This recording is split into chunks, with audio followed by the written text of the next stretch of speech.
So what I've been able to accomplish is going through all these drives. I have scanned all the optical drives, and then I've sorted the drives based on testing them. So we have lots of good ones, and then we have lots of bad ones too. We have lots more to go, but so far, so good. What I've been able to come up with is a very simple testing station. Well, it's not simple. It actually takes the scans of the labels, and that's all in the database, and then it matches the serial number from the smart chip here on the drive, and that kind of pairs them up if possible. And so what I do is I hook these all up to my drive reading station, which is booting off of a USB stick. I have an extra power supply, and then I have 6 SATA cables that let me do 6 drives at once. And I have all the drives hooked up to the reader. And now what I'm going to do is I'm going to go ahead and come over to my workstation. And we're going to see it's already found this. So on drive A is 232, 232. Drive B, 231, 231. Wow. So it's just matching this using some logic that I wrote. And so what I'm going to do is I'm going to go ahead and I'm going to just jump to quick wipe all of them. And it's going to queue that up and run a job runner.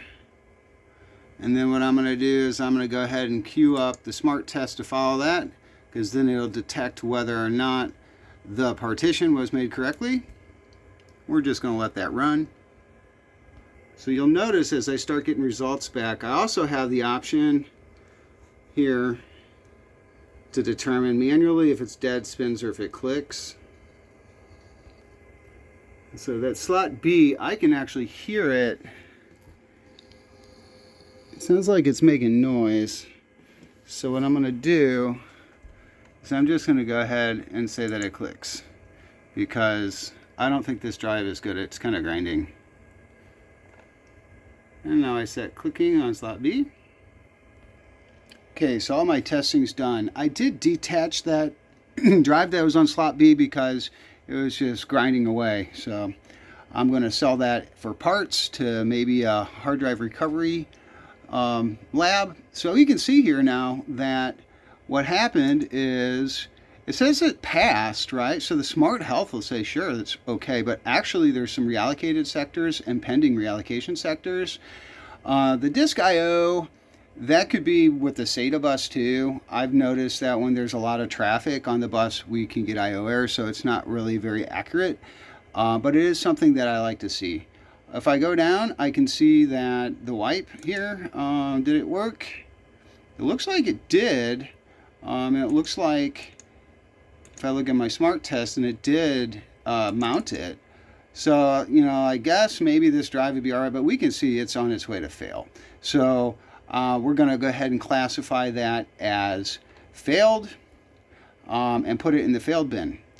However, over here on C, we can go ahead and look at these tests, and we can see that this one's pretty good. It was able to mount, and I can see the details of the smart testing here.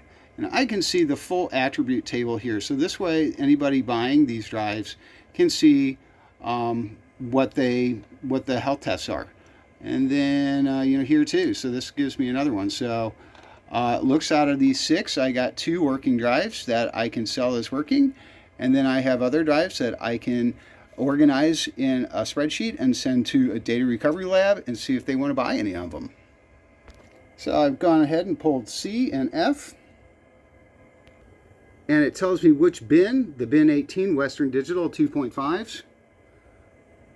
That's what we got.